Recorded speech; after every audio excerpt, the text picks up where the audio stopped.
শারীরিক অবস্থা বিবেচনায় বিএনপি চেয়ারপারসন খালেদা জিয়াকে এখনই বিদেশ নেওয়া হচ্ছে না, এমন কথা জানিয়েছেন খালেদা জিয়ার ব্যক্তিগত চিকিৎসক AZM জাহিদ হাসান।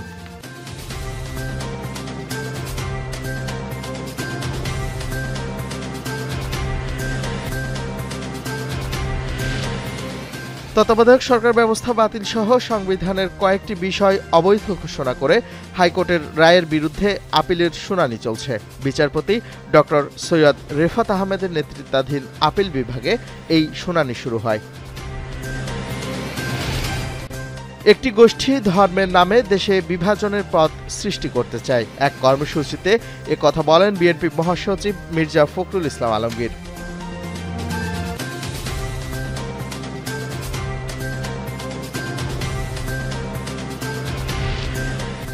রাজধানীর রায়েরবাজার কবরস্থান থেকে জুলাই আন্দোলনে নিহত অজ্ঞাতনামা ১১৪ জনের মরদেহ উত্তোলন করা হবে আজ থেকে। ময়নাতদন্ত ও ডিএনএ পরীক্ষার মাধ্যমে পরিচয় নিশ্চিত করতে এই উদ্যোগ নেওয়া হয়েছে।